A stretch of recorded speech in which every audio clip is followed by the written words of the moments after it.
But this is one of my personal favorite topics because I believe that this is a very important topic for students. And as a teacher, we must try to develop this in our students. And this topic is developing resilience in students. So today we are going to discuss how to develop resilience. So first of all, we'll understand the meaning of resilience and then we'll go ahead. So please allow me to share my screen. But before that,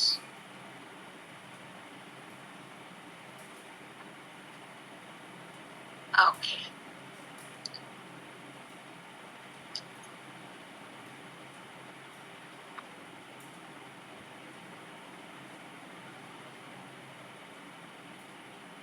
I hope my screen is visible to all of you.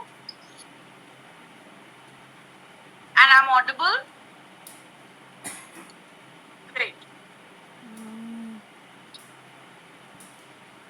Now today, our topic of discussion is developing resilience in students. Now, how do we develop resilience in students? What is the meaning of resilience? Why we should develop resilience? All these nitty-gritties we are going to discuss today amongst us. So, welcome to the topic. I'm Mitali Mukherjee, your resource person for the day. Now, let us try to understand this. If you want to understand resilience, my dear friends, then there are certain more things first which you need to understand. After that only you can understand resilience. Okay? So what are those things? First one is, what are the factors which build resilience and can decrease stress and increase wellness? So there are certain factors which build resilience in a person and decrease stress and increase wellness. Now, you look at the first picture of it.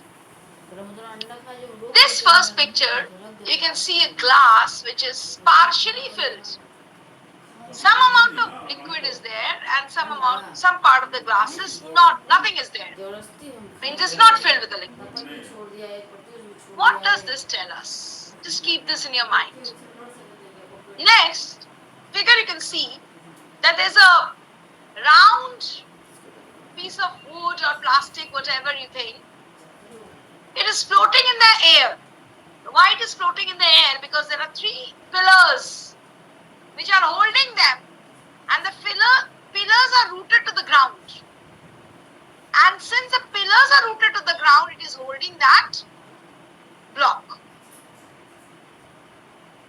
And the third figure shows approach towards new outlook. We all have a very ghisa pita mindset. We all have. For example, we see a young boy and a young girl on a motorcycle. The first thought that comes to our mind is girlfriend boyfriend. हमारे दिमाग में first thought आता ही नहीं कि भाई बहन भी हो सकते हैं. ये हमारी एक बहुत सारी चीजों में जीवन में we have developed an outlook, we have developed a nazariya. So can we think about life and things and situations from a different point of view? Okay. First, let us talk about this first figure. What is the first figure? It is there's a glass which eminently, when I'm seeing it, seems as if it is partially filled with water and is partially empty. Now, question to you or to many other people, what do you see in the figure? आपको इस picture में क्या दिख रहा है? What do you see in this figure?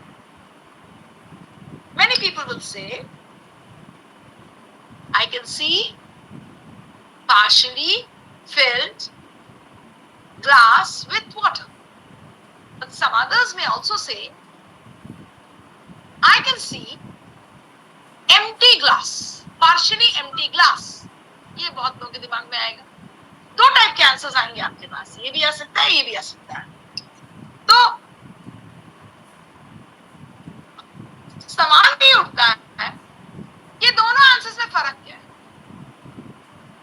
पहला answer कहता है कि इसमें कुछ पानी है, थोड़ा सा पानी है. दूसरे लोग कह रहे हैं ये कुछ खाली ग्लास है, भरा हुआ नहीं है, खाली है. दोनों आंसर्स में डिफरेंस क्या है, फर्क क्या है? पहला आंसर कह रहा रहा है कि ये भरा है, यानी there's a positivity in the outlook. हमें पॉजिटिव चीजें दिख रही है। एक बच्चा रो रहा है, लेकिन हमें क्या दिख रहा है कि रोने से लंग पावर इंप्रूव होता है, बच्चा जन्म होता है, उसकी ब्रीदिंग एनहांस होती है। एक आदमी क्या कर रहा है, अरे मेरा रो रहा है, उसके तो जीवन की सारी खुशियां छीन गई, वो तो बड़ा दुखी हो गया, वो ऐसे हो गया वैसे हो गया। ये भी एक नजरिया है, दोनों नजरिया है, लेकिन दोनों में फर्क है। The first one embraces positivity, whereas the second one does not embrace positivity. So remember, if you are a person who practices resilience, that means your stress level is low, low, low, low. And your well-being is high, high, high, high, and high. So what is stress? As I just told you, that before understanding resilience, we have to understand some other words. तो पहला word जो resilience को समझने के पहले समझने की जरूरत है वो है स्ट्रेस। स्ट्रेस क्या है? What is stress? नाउ आप कहेंगे कि मैम स्ट्रेस का मतलब ये है कि हमारे दिमाग पे कुछ प्रेशर है, हमें कल तक अपने स्कूल में पूरे साल का सिलेबस बना के जमा करना है। स्ट्रेस हो गया, रात को सो नहीं पाए अच्छे से, खाना नहीं खा पाए अच्छे से, क्योंकि हम स्ट्रेस में थे कि हमको आज ही खत्म करके जमा करना है कल तक। यानी कुछ ऐसा हालात होते हैं हमारे जीवन में जिसके जवाब में हमें स्ट्रेस होता है, ऐसे स्ट्रेस नहीं होता। अगर हालात अच्छे हैं, सब कुछ मेरे मन मुताबिक चल रहा है तो आई डोंट हैव स्ट्रेस। लेकिन जैसे ही हालात मेरे मन के मुताबिक नहीं हो, हमें हो जाता है stress. We have stress. So remember, stress is a change. Maybe positive, maybe negative. अब आप कहेंगे मैम स्ट्रेस पॉजिटिव कैसे होता है? बताती हूँ आपको कि पॉजिटिव स्ट्रेस भी हो सकता है। So stress change positive or negative to which a young mind or person adapts. अब आपको समझ में आया स्ट्रेस क्या है? आप ये तो समझ गए कि स्ट्रेस है, लेकिन पॉजिटिव स्ट्रेस क्या है? जैसे फॉर एग्जाम्पल आपकी कल शादी होने वाली है, मान लो आपकी कल शादी होने वाली है। आज रात में, आज शाम में आप क्या सोचेंगे? कल मेरी शादी है, पता नहीं मैं कैसी लगूंगी। अगर आप फीमेल है तो आप सोचेंगे मैं कैसी लगूंगी, कहीं रात में कोई पिंपल तो नहीं हो जाएगा, मैं सुंदर लगूंगी ना, मेरी पार्लर टाइम पे आएगी ना। अगर आप लड़का है तो आप सोचेंगे पता नहीं मेरी वाइफ कैसी लगेगी, कल समय पे बारात पहुंच तो नहीं जाएगी, सब लोग डांस तो नहीं करते रह जाएंगे, मैं देर तो नहीं हो जाऊंगा, पता नहीं वाइफ आकर कैसी बिहेव करेगी, वो कैसी होगी, मुझसे कैसे बात करेगी, मेरे साथ कैसा बर्ताव करेगी, खाना कैसा बनाती होगी। सारे क्वेश्चंस आपके दिमाग में आते होंगे। ये स्ट्रेस ही है, लेकिन ये एक ऐसा स्ट्रेस है माय डियर फ्रेंड्स जिसके अंत में आपको मिलती है खुशी। आप स्ट्रेस में हैं, आप बहुत कुछ सोच रहे हैं, आपको चिंता हो रही है, लेकिन फिर भी आप खुश हैं क्योंकि आपको पता है कैसा भी हो ultimate result is happiness. Exam का रिजल्ट आने वाला है, आज रात में आप स्ट्रेस में हैं, लेकिन आपको खुशी भी है कि जो भी रिजल्ट हो कल मैं पास तो कर ही जाऊंगा और मैं अगले क्लास में चला जाऊंगा। So remember this is known as eustress, eustress, eustress. और जो स्ट्रेस हमें दुख दे, मान लीजिए किसी को ईश्वर न करे कोई ऐसी बीमारी हो गई है जिसमें हमको पता है कि एंड क्या होने वाला है, एंड नेगेटिव ही होगा, लेकिन फिर भी हम बहुत डॉक्टर के पास जा रहे हैं, बहुत सारा पैसा खर्च कर रहे हैं, बहुत इलाज कर रहे हैं, बहुत मेंटली फिजिकली सब तरीके से हरास्ट हो रहे हैं, और फिर भी हमें पता है कि रिजल्ट जीरो ही होगा। ये है distress. Negative stress is known as distress. यानी आपको यूस्ट्रेस भी हो सकता है और आपको डिस्ट्रेस भी हो सकता है। आपको ये देखना है कि आपका स्ट्रेस कैसा है। हमेशा याद रखें my dear teachers, my dear colleagues, dear educators, कि stress is something very very natural. Stress is a natural part of every person's life. Stress है, स्ट्रेस होगा। स्ट्रेस से आप अगर घबराएंगे तो गड़बड़ हो जाएगी, प्रॉब्लम हो जाएगी। तो स्ट्रेस से आपको घबराना नहीं चाहिए। आपको स्ट्रेस को एक्सेप्ट करना है कि स्ट्रेस, मैं जिंदा हूं तो मुझे स्ट्रेस होगी। अब फॉर एग्जांपल जैसे मैं स्कूल से आई, गाड़ी से उतरी, फिर मुझे लिफ्ट से चढ़कर 4th फ्लोर तक आना पड़ा, मेरा घर 4th फ्लोर में। अब अगर मैं स्ट्रेस में आ जाऊं, यार गाड़ी में बैठी हूँ, फिर उतरो, फिर चलो, फिर लिफ्ट में चढ़ो, फिर बटन दबाओ, फिर घर पे पहुंचो, अगर मैं इतना सोचूंगी तो क्या होगा, मुझे स्ट्रेस होना ही होना है। अगर मैं ये सोचूं अरे यार स्कूल से लौट गया, फटाक से पहुंच जाएंगे, घर चेंज करेंगे और आराम से बैठेंगे, तो मुझे स्ट्रेस नहीं होगा। So stress is your way of looking at things. तो स्ट्रेस लाइफ का नेचुरल पार्ट, इससे घबराना नहीं। तो प्रॉब्लम क्या है? What is negative about stress? Problem ये है जब हम उस स्ट्रेस को रिलीज नहीं करते, हमेशा स्ट्रेसफुल रहे, उस स्ट्रेस को पकड़ के बैठे रहते, उसे छोड़ना ही नहीं चाहते। जैसे अगर मैं अपने हाथ को थोड़ी देर के लिए कंधों के बराबर कर दूं, सीधा कर दूं, 2 मिनट रखूंगी कोई दिक्कत नहीं होगा, 3 मिनट रखूंगी थोड़ा थोड़ा दिक्कत होगा, 4 मिनट रखूंगी तो ज्यादा दिक्कत होगा, 5 मिनट रखूंगी बहुत ज्यादा दर्द होने लगेगा हाथ। स्ट्रेस भी बिल्कुल वैसा ही। अगर आप थोड़ी देर स्ट्रेस में हैं और फिर आप रिलैक्स्ड हो गए, no issue.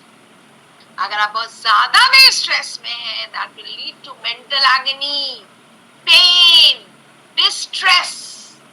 Getting my point? Now, please understand. Multitasking. अगर आप मल्टीटास्किंग करते हैं, एक साथ कई काम करते हैं, 4-5 काम करते हैं, तो आपको loss of time and productivity होती है। ये भी स्ट्रेस का एक कारण है। जैसे फॉर एग्जांपल आप ऑफिस में कुछ काम कर रहे हैं, आप लेसन प्लान बना रहे हैं, आप स्टाफ रूम में बैठे हैं, लाइब्रेरी की किताब पढ़ रहे हैं, लेकिन आप हर 2 मिनट अपना फोन चेक करेंगे। मल्टीटास्किंग, ये भी कर रहे हैं, वो भी कर रहे हैं, खाना भी बना रहे हैं, साथ साथ डस्टिंग भी कर रहे हैं, घर में कपड़े भी मशीन में चला दिए। आप मल्टीटास्किंग अगर होगे तो ये भी आपके स्ट्रेस को बढ़ाता है, क्योंकि आप बहुत सारे काम में अपना ध्यान बांट देते हैं, आपका ध्यान एक जगह नहीं होता, तो रिजल्ट एंड आउटपुट भी हो सकता अच्छा नहीं। तो जब रिजल्ट एंड आउटपुट अच्छा नहीं होगा तो आपको तकलीफ होगी, आपको स्ट्रेस होगा ही, आपको इश्यूज होंगे। Loss of time and productivity, please please please यहाँ ध्यान। 10 टाइम्स 1 घंटे में, अमूमन ये सर्वे कहता है कि 1 घंटे में तकरीबन 10 बार एक आम इंसान, एक आम आदमी, जो पार्टी अभी बहुत सनसनीखेज बनाई हुई है कि एक आम इंसान क्या करता है, 10 बार फेसबुक पे जाके लाइक करता है, हार्ट दबाता है, कैप दबाता है, रिमार्क्स देता है, स्माइली बनाता है, एफबी चेक करता है, इंस्टा चेक करता है, व्हाट्सएप चेक करता है, at least 10 times in an hour. और ये हमारे मल्टीटास्किंग की वजह से होता है। पढ़ा भी नहीं, ये काम भी करता। सही सही बताइएगा, दिन भर में कितने घंटे आप फोन से दूर रहते हैं? कोई भी घंटे नहीं, 1 मिनट भी नहीं। आजकल तो बहुत लोग वॉशरूम में भी फोन लेकर चले जाते हैं। So we are addicted, wasting our time and energy, and which is again leading to stress. ये अनुमान है 150 बार 15 घंटे में। अब घड़ी देखो क्या टाइम हो रहा है, क्या टाइम हो रहा है। 115 बार in 15 hours, पर 15 आवर हम घड़ी देखते हैं, वो हमारे समय की बर्बादी। So याद रखिए my dear teachers, multitasking results in a loss of time and productivity. यानी जब आप मल्टीटास्किंग करते हैं तो आपका समय और आपकी प्रोडक्टिविटी खत्म हो जाता है, क्योंकि आप एक काम से अपना ध्यान हटाकर दूसरे काम पे ले जाते हैं, फिर वापस पहले काम में आने के लिए आपको 64 सेकेंड्स टू रीफोकस। यानी आप एक काम से जब भी दूसरे में स्विच करेंगे, मोर देन 1 मिनट आप वेस्ट कर रहे हैं। तो आप सोचिए, मल्टीटास्किंग करके एक्चुअली फायदा नहीं, एक काम खत्म करके दूसरा काम करने में ज्यादा फायदा है, ज्यादा समय की बचत है, ज्यादा आपका पॉजिटिव आउटलुक होगा, ज्यादा आपका आउटपुट अच्छा होगा, आपका प्रोडक्टिविटी अच्छा होगा, आपका लॉस ऑफ टाइम नहीं होगा, लॉस ऑफ एनर्जी नहीं होगा, loss of focus. Clear? Next, so please याद रखें, समय को बर्बाद न करें, ये स्ट्रेस का एक बहुत बहुत बहुत बड़ा कारण। अगर आप मल्टीटास्किंग है तो जनरली पाया गया है आपके काम में गलतियां ज्यादा होंगी, आपके काम की क्वालिटी कम हो जाएगी, आपके अंदर फ्रस्ट्रेशन ज्यादा होगा, आपको ज्यादा समय लगेगा काम कंप्लीट करने में और आप थक भी जाएंगे बहुत बहुत बहुत जल्दी। ये सारी प्रॉब्लम्स नजर आएंगी मल्टीटास्किंग करने वाले लोगों में। सो क्या कहता है, what can you do to help with time management in your life? Because time को जो लोग मैनेज नहीं कर पाते हैं 99.9% वही स्ट्रेस में है। जो लोग टाइम मैनेजमेंट अच्छे से कर सकते हैं, अपना काम अच्छे से पूरा कर सकते हैं, उनके लाइफ में क्या होता है, उनके लाइफ में स्ट्रेस कम। तो अगर आप स्ट्रेस को मैनेज कर सकते हैं तो आप बहुत हद तक रेजिलिएंट हो सकते हैं। तो अब रेजिलियंस का मतलब क्या है, हम समझने की कोशिश करेंगे कि what is the meaning of resilience. जैसा मैंने आपको पहले समझाया कि रेजिलियंस एक हवा में उड़ने वाली तस्तरी है, द फ्लाइंग प्लैनेट। लेकिन ये फ्लाई नहीं कर रहा है, मजबूती से जमीन के साथ जुड़ा हुआ है। इसे किसने जोड़ रखा है, इसे तीन बहुत इंपॉर्टेंट चीजों ने जोड़ रखा है। पहला माइंडफुलनेस, दूसरा हार्डीनेस, तीसरा positive mindset. Mindfulness, hardiness and positive mindset. अब आप मुझे बताओ कि mindfulness, hardiness and positive mindset का मतलब क्या है। उसके पहले एक छोटा सा डेफिनेशन स्क्रीन पे मैंने दिया है रेजिलियंस का। कहां बैठते हो, इस पढ़े 30 seconds to read this.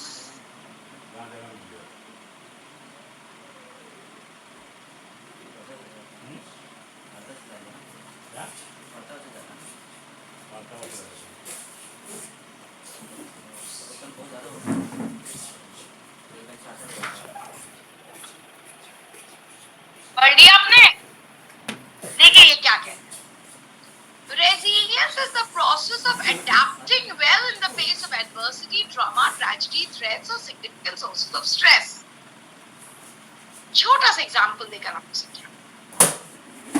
मान लीजिए आपके घर में, ईश्वर न करे, लेकिन मान लीजिए किसी के भी घर में छोटा सा एक्सीडेंट हो जाए, कुछ भी, शॉर्ट सर्किट हो जाए, थोड़ी सी आग लग जाए कहीं, या कोई गिर जाए, किसी को खून थोड़ा बहने लगे, या अचानक किसी की तबीयत खराब हो जाए, आप क्या करेंगे? आप देखेंगे अगर आपके परिवार में 4 लोग हैं, 2 तो रोना शुरू कर देंगे, अरे क्या हो गया, मेरा नसीब खराब था, मेरी जिंदगी खराब हो गई, ऐसे हो गया वैसे हो गया, 2 तो रोएंगे।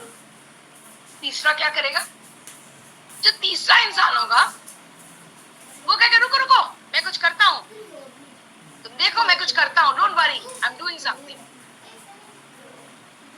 और जो चौथा इंसान होगा वो कुछ कर देगा तब तक। अगर आग लगी है तो वो कहीं से आग बुझाने की कोशिश करेगा, शॉर्ट सर्किट है तो मेन स्विच ऑफ कर देगा, किसी की तबीयत खराब है तो तुरंत गाड़ी निकालकर या एम्बुलेंस को फोन कर देगा, डॉक्टर को फोन कर देगा, अगर खून निकल रहा है तो कोशिश करेगा उसको पट्टी वट्टी करने की, उसको सही करने की।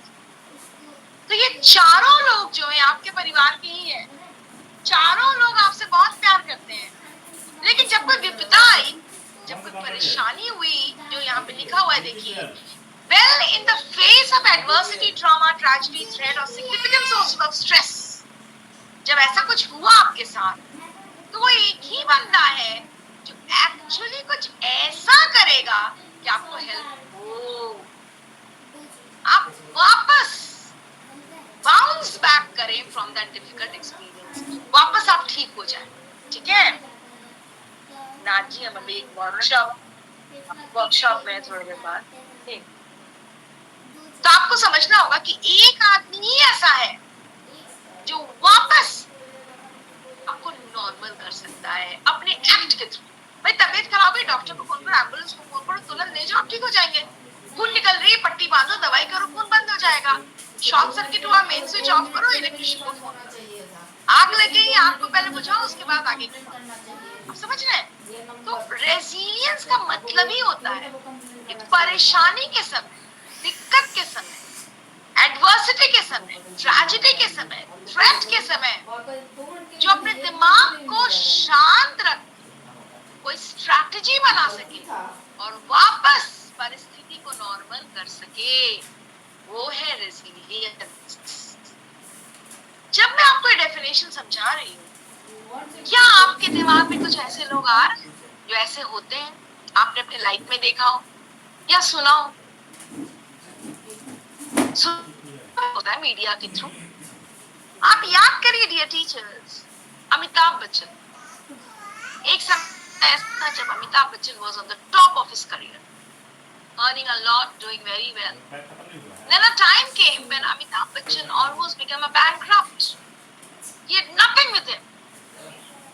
His company was in a total loss.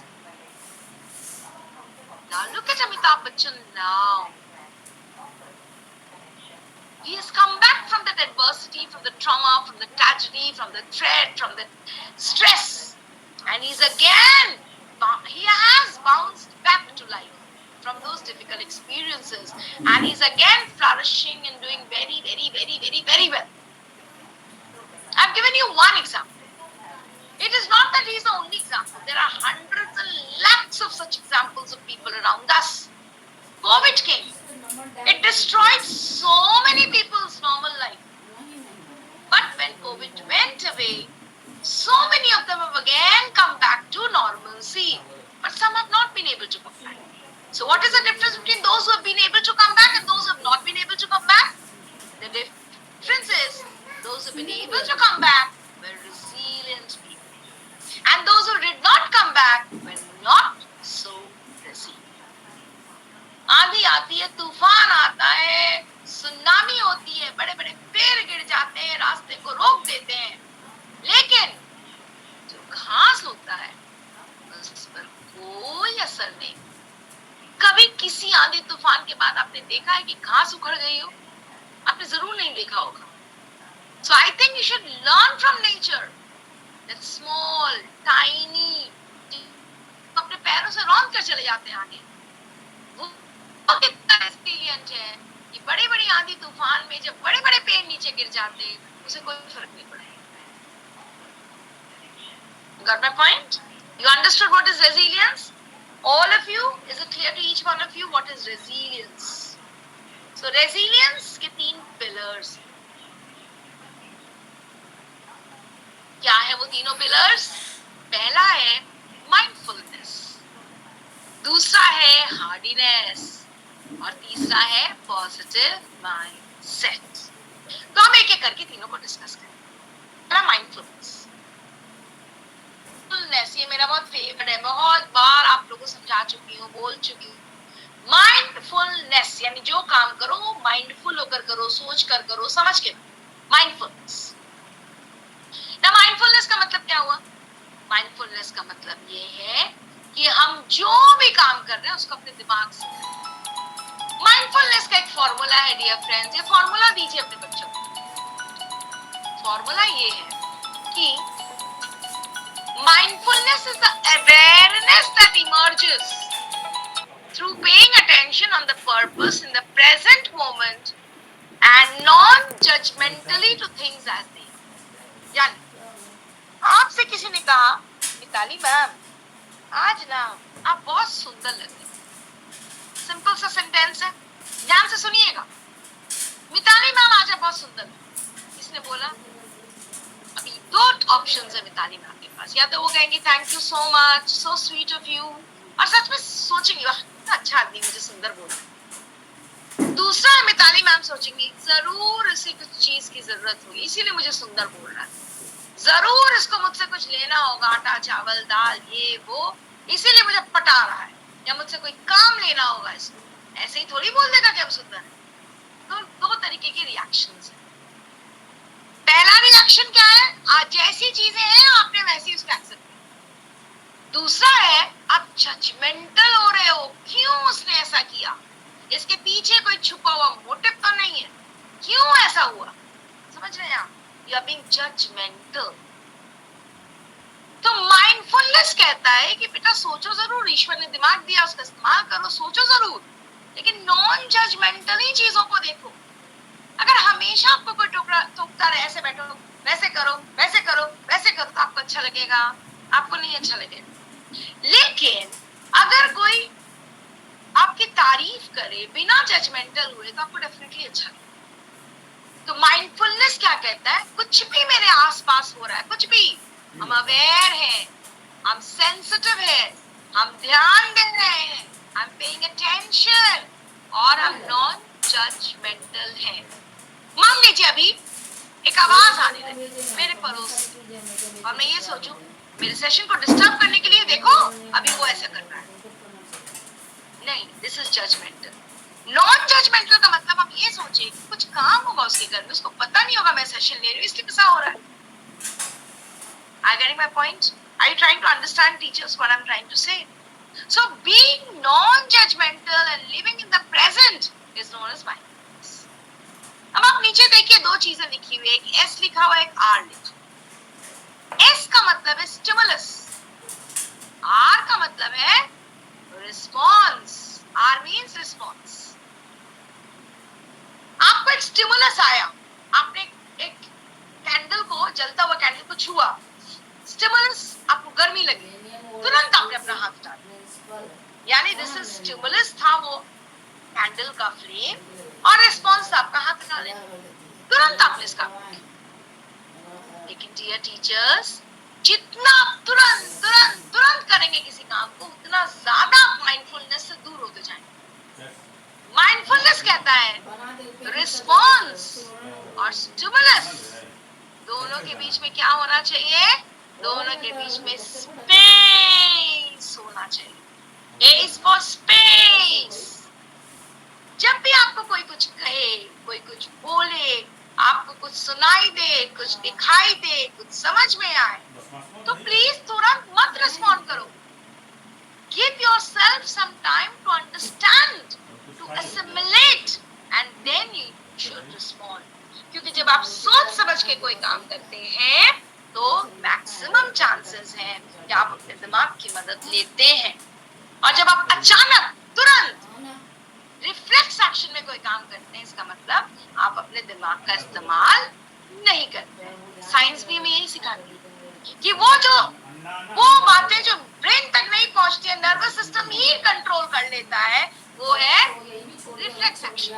कहता है ना आपका ब्रेन, आपका साइंस यही कहता है, यानी दिमाग तक बात पहुंची नहीं, नर्वस सिस्टम ने डिसीजन ले लिया, आ जाओ, उधर जाओ, पलट के एक थप्पड़ मारो, गाल लाल कर लो।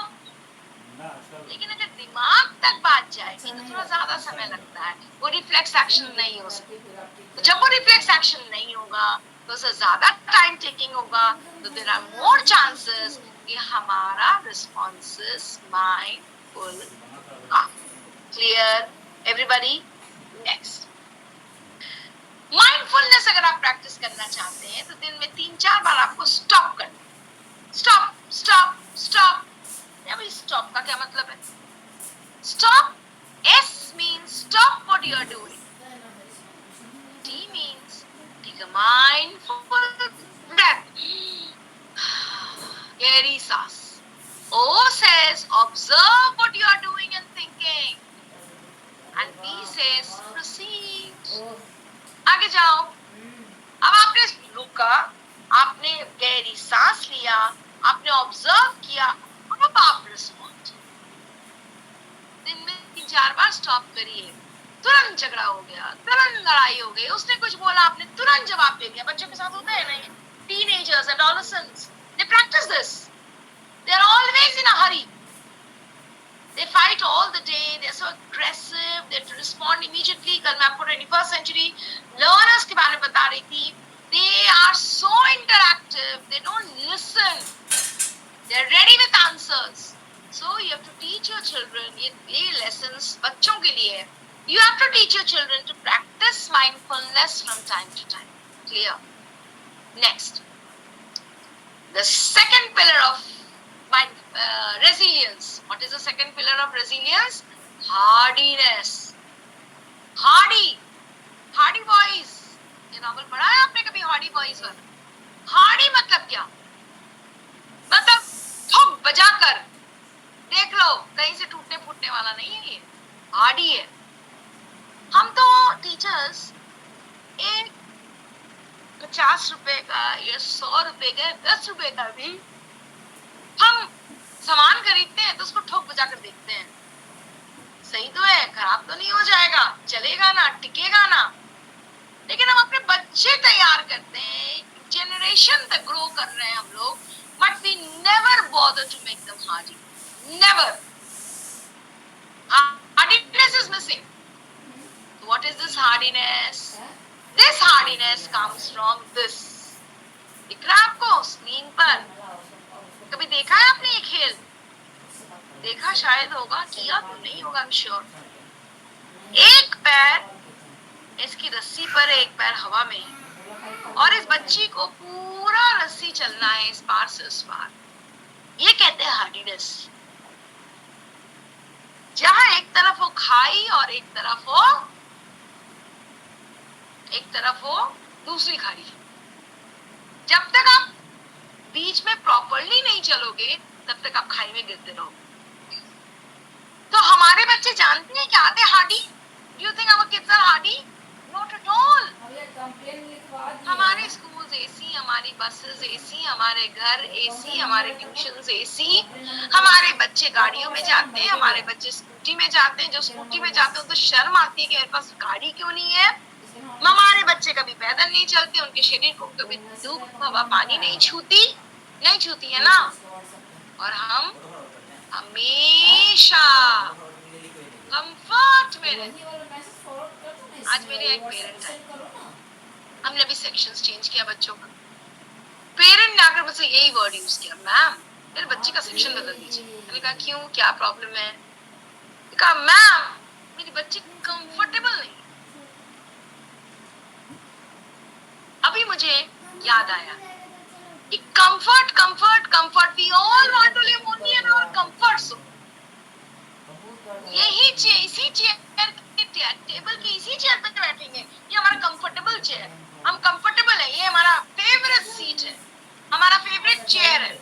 इवन यू नो हमारे घर के सोफा में भी सीट्स बटी हुई रहती है मोस्टली, ये वाला इसके जगह है, ये वाला उसके जगह, क्योंकि वो वहां से जगह चेंज करके अनकंफर्टेबल नहीं होना चाहिए। All the time we are thinking about comfort, comfort, comfort, comfort, comfort. मुश्किल क्या है? So practice mindfulness and make your children hardy. अगर बच्चा हार्डी नहीं है, बच्चे ने जीवन में कुछ हार्डशिप्स नहीं देखे, तो याद रखो ना उसके मॉरल्स, ना उसके वैल्यूज, ना उसके बिलीव्स डेवलप, ये भी नहीं डेवलप। मॉरल्स, वैल्यूज, बिलीव्स भी डेवलप नहीं होंगे, क्योंकि जो इंसान कष्ट देखता है, दुख देखता है, फिर आगे बढ़ता है, स्ट्रगल करता है, उसकी मॉरल सिस्टम, बिलीफ सिस्टम भी बड़े तगड़े होते हैं। अगर आपको बचपन से वो सब कुछ मिला है जो आपको चाहिए और जो आपको नहीं चाहिए वो भी मिला है, तो आपकी वैल्यू सिस्टम वीक होगी। अगर जीवन में आप कभी भी थोड़ा सा कष्ट आप टॉलरेट ही नहीं कर पाओगे, अपने वैल्यू से नीचे गिर जाओगे उस कष्ट को दूर करने के लिए। अमूमन लोग जो मुश्किलों में पले बड़े होते हैं, जिनके जीवन में कठिनाइयां होती हैं, जो स्ट्रगल करके ऊपर जाते हैं, they have strong values, strong moral and strong beliefs. Clear? समझ में आ रही है बात? So please understand, hardiness has to be a part of your life, and hardiness teaches you how to walk on the rope and balance yourself, because life is not a bed of roses. Life is full of problems, life is full of jitters, life is full of so many issues. So if you always want to come out a comfortable life for yourself, it's not possible. You have to learn how to balance the rope and lead your life. Okay? So you can see this. एक बच्चा है जो रस्सी बांध रहा है और एक बच्चा है जो रस्सी पे चल रहा है. Who will be with you? आपके साथ कौन रहेगा? बांधने वाला या चलने वाला? ये आपको सोचना है. Next. Got it? Now, the third and a very, very important pillar of resilience is positive mindset. देखिए, अगर आपको स्ट्रेस नहीं हो, आप बहुत हार्डी हो, आप बहुत माइंडफुल भी हो, लेकिन आप नेगेटिव माइंडसेट के हैं, आपको अगर मैं कहूँ चलो ना प्लीज रोड पे घूम के आते हैं, जरा चक्कर काट के आते हैं, आप कहेंगे ना ना ना ना ना, गाड़ी आ जाएगी, मेरा एक्सीडेंट हो जाएगा, मैं तो नहीं जाने वाला। तो आप रोड पे जाओगे कैसे, रोड को देखोगे कैसे, उसकी खूबसूरती को कैसे समझोगे, उसमें चलने के स्ट्रगल को कैसे समझोगे? ना आप हार्डी होगे, ना आप स्ट्रेस फ्री होगे, और ना ही आप माइंडफुल होगे। कोई हॉर्न बजा रहा है तो आप अपनी गाड़ी का क्या करोगे, कैसे सीखोगे? So positive mindset, I think, is very, very important in order to win over life. So positive mindset में ही मैंने आपको बताया था, वो ग्लास आधा खाली है और आधा भरा हुआ। आपके स्ट्रेंथ्स क्या है, अब आप ये समझो। पॉजिटिव माइंडसेट रखने के लिए सबसे पहले अपने स्ट्रेंथ्स को समझना होगा। इंसान को ये जानना होगा कि मेरे स्ट्रेंथ्स क्या है, मेरी अच्छाइयां क्या है, व्हाट आर माय गुडीज, मेरी गुडीज क्या है। अगर मुझे पता होगा ये मेरा स्ट्रेंथ है, तो मैं अपने स्ट्रेंथ को यूज करके फाइट आउट कर लूंगी, जीत जाऊंगी हर जिंदगी की हर लड़ाई को। अगर मुझे पता ही नहीं मेरे स्ट्रेंथ्स क्या है, तो कैसे होगा? ये बच्चों को समझाइए कि बेटा एक बैलेंस लाइफ जीने के लिए, जैसे तुम एक हेल्दी फूड प्लेट खाते हो, बैलेंस्ड फूड लेते हो, बैलेंस डाइट लेते हो, जिसमें सारे न्यूट्रिएंट्स होते हैं उचित मात्रा, वैसे एक बैलेंस लाइफ भी जरूरी है। जैसे एक एग्जांपल देखिए, आप बहुत सुंदर एग्जांपल दिया हुआ स्क्रीन पे, आप जैसे बैलेंस वार्डरोब, यानी मान लीजिए आपके पास वैन ह्यूसन के 50 शर्ट्स, तो क्या आप सिर्फ शर्ट पहन के रोड पे निकल जाओगे? क्या उससे आपका काम चलेगा? आपको रोड पे जाने के लिए शर्ट भी चाहिए, ट्राउजर भी चाहिए, शूज भी चाहिए, सॉक्स भी चाहिए, हैंकी भी चाहिए। तो यानी आपके जीवन में सब कुछ होना चाहिए, थोड़े दुख, थोड़े सुख, थोड़ा स्ट्रेस, थोड़ा रिलैक्सेशन, थोड़ा हार्डीनेस, थोड़ा कंफर्ट, एवरीथिंग इज रिक्वायर्ड। सिर्फ शर्ट होने से आपका काम नहीं चलेगा। So remember, life means struggle, life means balancing, life means healthiness, how we can become healthy, and life definitely means that expectations are not reality.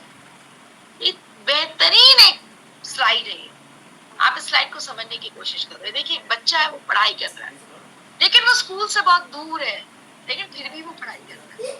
यही life की reality है, my dear friends. You have to understand that everything that you want, you cannot get it.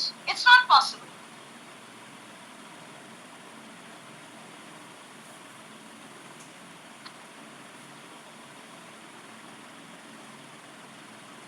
It is not possible to get everything that you want.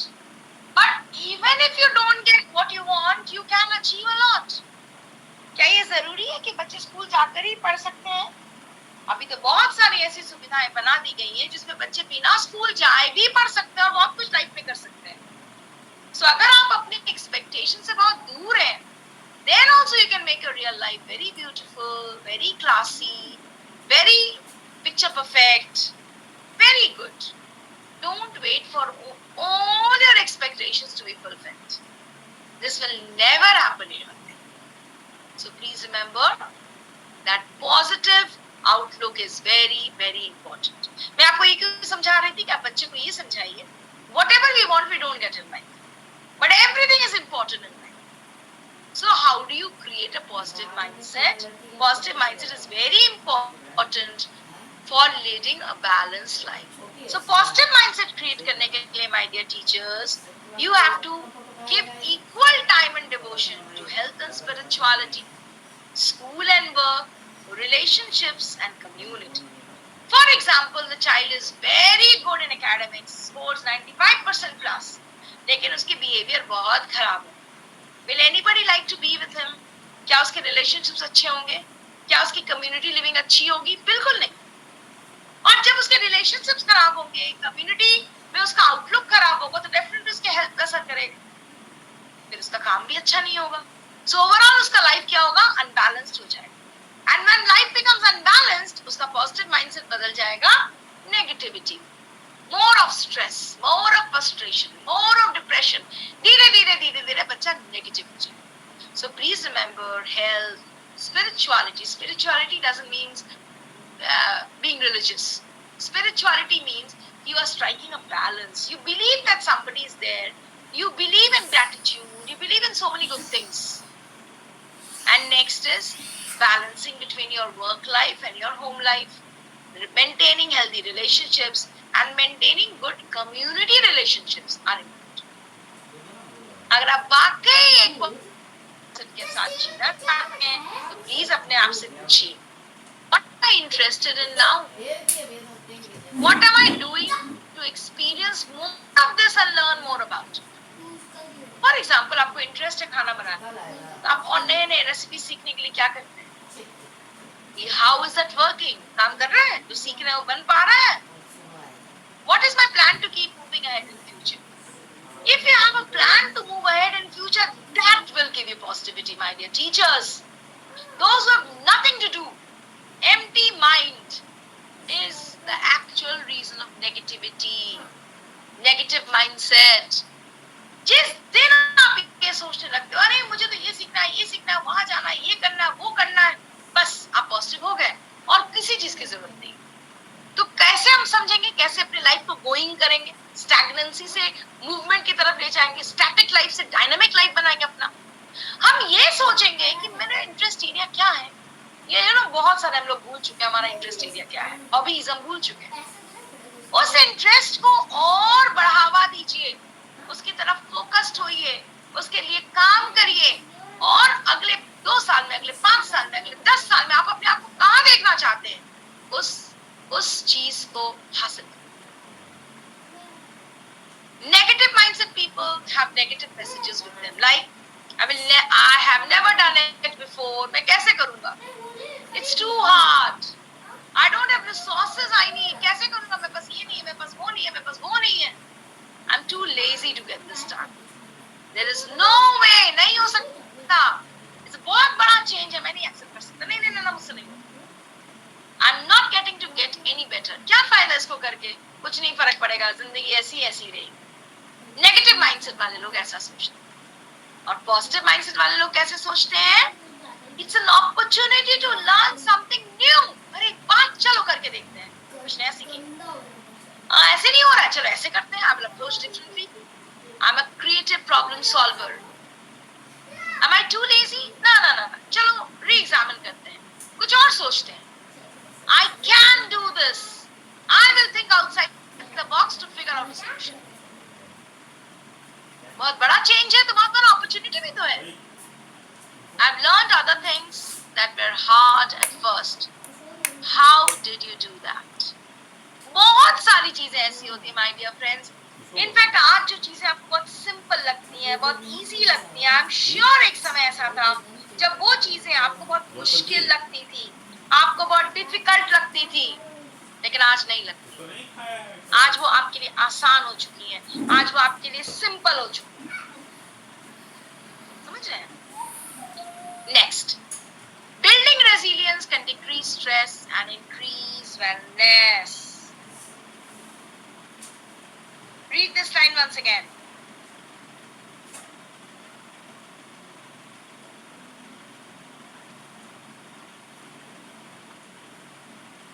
अगर आप resilient होंगे, अगर आप bounce back करेंगे, अगर आप ये सोचेंगे कोई दिक्कत हो, कोई परेशानी हो, कोई दुख हो, कोई कष्ट हो, मैं तो जीतूंगा ही या मैं तो जीतूंगी, मैं वापस आऊंगी, कोई मुझे नहीं रोक सकता, मुझे कल फिर इस जंग में वापस आना है, तो ये ही डेवलप करता है आपका नया आउटलुक.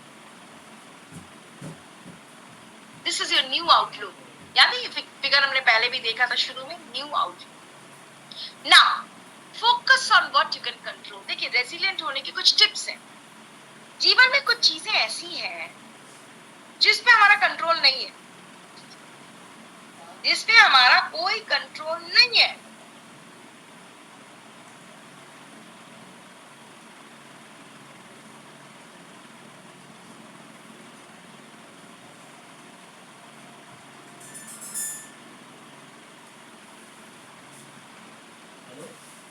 इस चीज पे हमारा कोई कंट्रोल नहीं है. उन चीजों के पीछे न भागें. जैसे मान लीजिए फॉर एग्जाम्पल आप अगर ये कहते हैं कि मैं चांद पे जाके झाड़ू लगा के पूरी सफाई कर दूंगा, चांद को एकदम चकाचक कर दूंगा, ये पॉसिबल है? क्या ये संभव है? कर सकते हैं आप? अब आप दिन भर दुखी रहेंगे, चांद साफ नहीं हुआ, चांद साफ नहीं हुआ, चांद में बहुत धूल है, चांद में बहुत धूल है। क्या होगा? आप नेगेटिव ही तो हो जाओगे, आप पॉजिटिव होगे कैसे?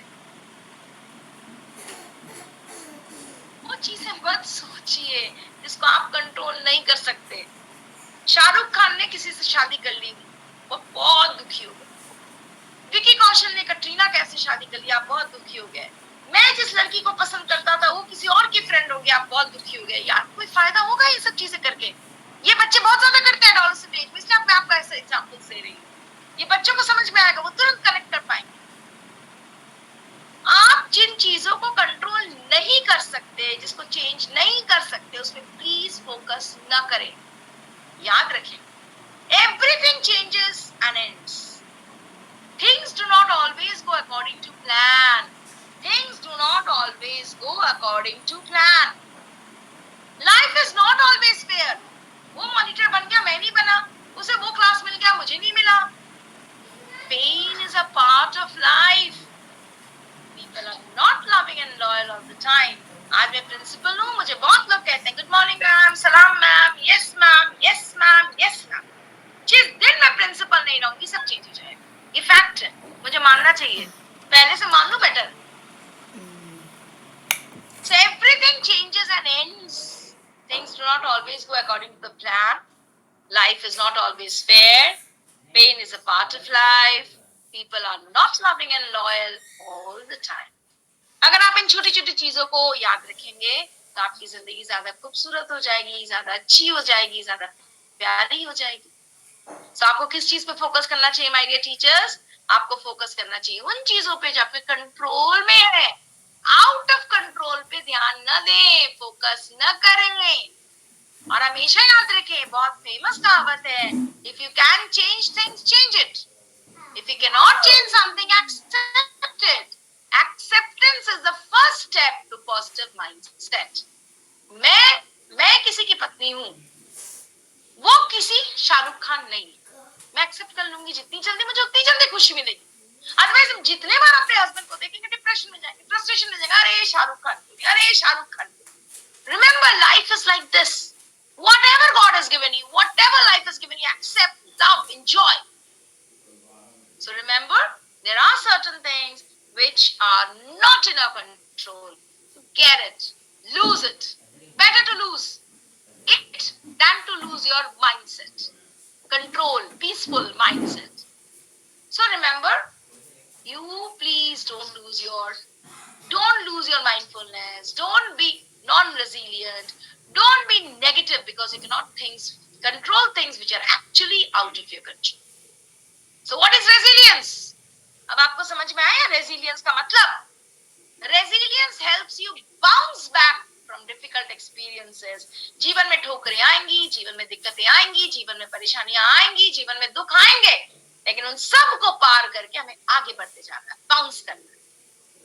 कोशिश करने वालों की कभी हार नहीं। This is the tagline for resilience actually. So resilience helps you bounce back from difficult experiences. Don't shut down your life because of one bad experience. There are going to be plenty and plenty of beautiful experiences in your life. Come on, go and enjoy them, experience them. Don't hold on to one bad experience. This is the meaning of resilience. And it helps you become stronger so that you can continue to thrive. You can continue to live your life well. You can continue to be happy. Okay? Is it clear, all of you? I think that's all from my side today. If you have any questions, please come. Anybody has any questions? Any questions? आप तो questions मुझसे पूछेंगे नहीं as usual. कभी sessions खत्म होने के पहले एक क्वेश्चन भी पूछ लो, मुझे भी सेटिस्फैक्शन हो जाएगा. At least one question one day. Thank you so much, dear teachers. Thank you so much. Thank you.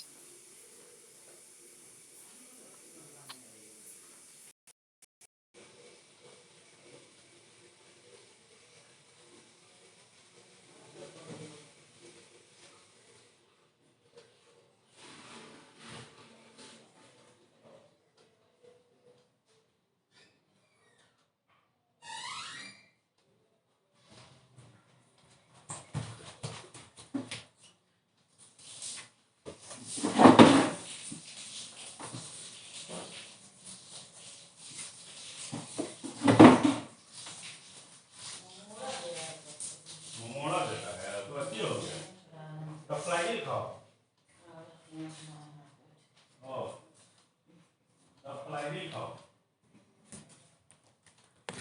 like your head.